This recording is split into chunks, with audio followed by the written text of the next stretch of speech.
they keep on talking about the 11 herbs and spices, this, and it's the secret blend. That's the key thing. He's not talking about a national secret or historical artifact. He's talking about a recipe for fried chicken, a recipe that KFC has kept secret for the past 80 years. Colonel, why is your chicken so good?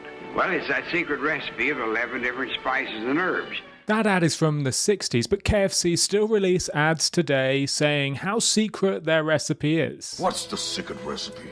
If I told you, I'd have to kill you. The Colonel's secret recipe. You can eat it, but you can't know it. And yet today's guest on Nudge doesn't think the secret recipe is actually important for the quality or taste of the chicken. He thinks it's pretty much only used to help KFC sell more. Because frankly, if KFC were to reveal tomorrow what those 11 spices were, it might be big news for a day, but within a week, it would be utterly boring. Who would care? But KFC clearly do care, because their recipe really is, or at least what they tell us, a very closely held secret. Police escorting a Brinks security truck.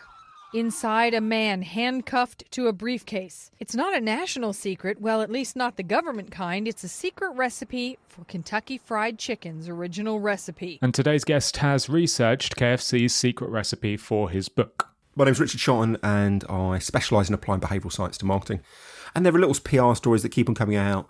The manufacturers who make the 11 herbs and spices, there's actually 2 of them. One does the blend of 5 of them. One does 6. And then KFC put them together. The combination of ingredients is mixed at multiple suppliers, so no one knows all the contents. So no one ever knows what's kind of going into the mix.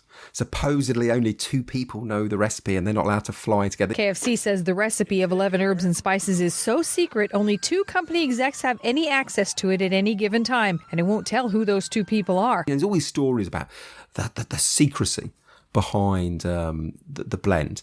Officials with KFC say the recipe is kept in a vault behind several locks. And I think some of this is simply people assuming, well, it's got to be an amazing mix if they're going to such expensive lengths to protect that mix. I think there's an element of costly signalling here. But the bit that we talk about in the book is the power of maintaining this secret. Because frankly, if KFC were to reveal tomorrow what those 11 spices were, it might be big news for a day, but within a week, it would be utterly boring. Who would care? We're intrigued, though, because there's a mystery, because they never tell us. KFC's finger-licking good recipe has been a secret now for more than 70 years. Now, this relates back to an idea from George Loewenstein. So he's at Carnegie Mellon. And back in 1994, he comes up with this idea of information gaps. So he suggests if you leave something kind of unstated, unknown, people crave to fill it, even if it's a trivial fact. Now, often as they do, journalists kind of put it a bit more wittily and a bit more pithily. And there is a journalist called Jonah Lehrer. He says these information gaps are mental itches. They are mosquito bites on the brain. I think that's a great way of putting it. But Loewenstein proves this very nicely. So he sets up an experiment. It's a little bit weird, but bear with me. And there are 2 groups of people. And people are paid a small amount of money to take part in the experiment. And then the task is that they see this kind of block of squares on their kind of computer screen, and they have to click on at least 5 to get their payment. Now, it takes a little bit of time to do this, because you click on a square, you have to wait 4 seconds until you can click on the next one. So it's slightly frustrating. It's not exactly an enjoyable experience. Now, the first group of people, they click on a square and it reveals an animal, like a little picture of a wolf, or you click on another square and it shows you another picture, this time maybe of a chicken or a horse.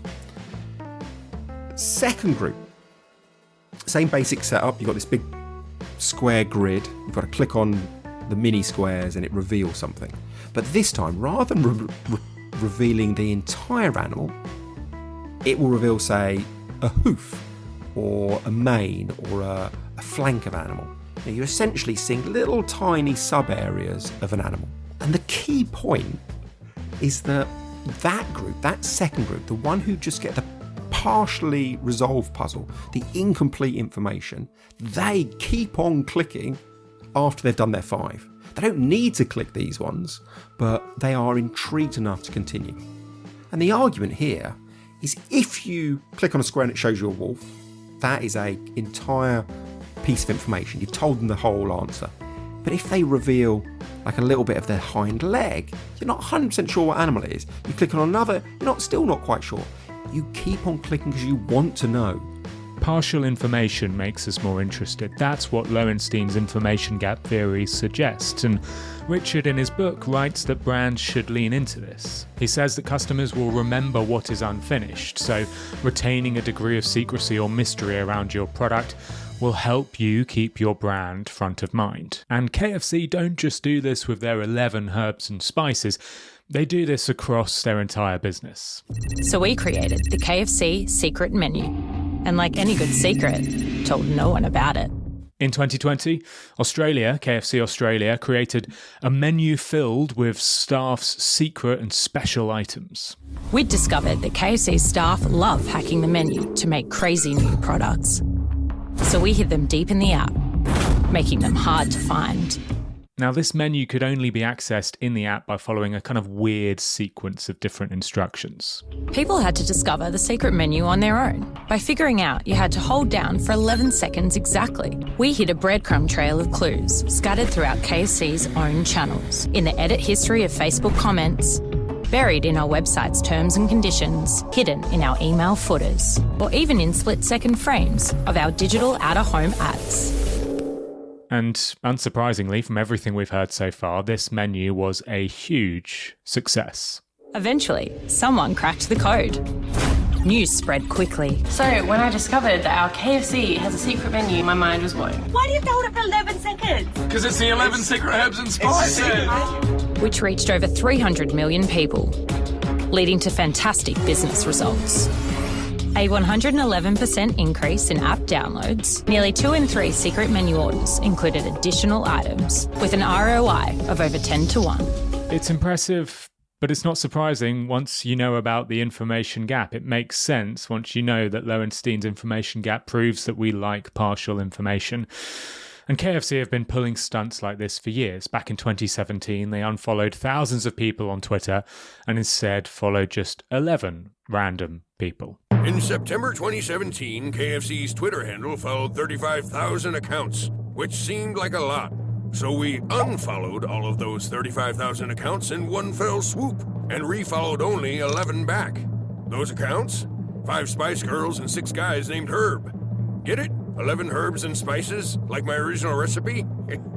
Then we waited for people to notice, and 0 people noticed. So we waited. Nearly 2 months passed. Then, 1 guy noticed. KFC follows 11 people. Those 11 people, 5 Spice Girls and 6 guys named Herb. 11 herbs and spices. I need time to process this. So he shared it, and some people saw it, and they thought it was funny, so then they shared it, and those people thought it was pretty funny too. And then, things got a little crazy. The guy who found it even got famous for finding it. Mike Edgett here from Sioux Falls, South Dakota, gained internet fame when he discovered a secret on the KFC's Twitter page. The best part of it all? The entire stunt cost exactly nothing. Hats off to KFC for having such a good sense of humor. Now that's finger-licking good. When you zoom out and look at all of these campaigns side by side, you realise that KFC obviously know what they're doing. They know that an unsolved mystery attracts our attention. They understand Loewenstein's information gap theory, that we are drawn into partial information. Because, let's face it, the KFC secret recipe isn't selling chicken because people really think it's an amazing secret which allows them to create such a good quality recipe. No, it's because they know the secret draws people in. The recipe is probably already out there. In fact, in 2018, I think it was, Big Mac revealed their recipe for the Big Mac sauce, and really nobody cared. And yet we all love this secrecy. We can't help but be drawn in by something which is just beyond our understanding. this secret recipe isn't vital for KFC to create the best quality chicken. I don't think it changes the flavour of their chicken at all. It doesn't give them a competitive edge over their rivals. All it does is forces us to continue paying attention, forces us to keep being interested in KFC. It just gives them another lever to pull to harness our attention. Because deep down, all of us love secrecy, and KFC use that to their advantage.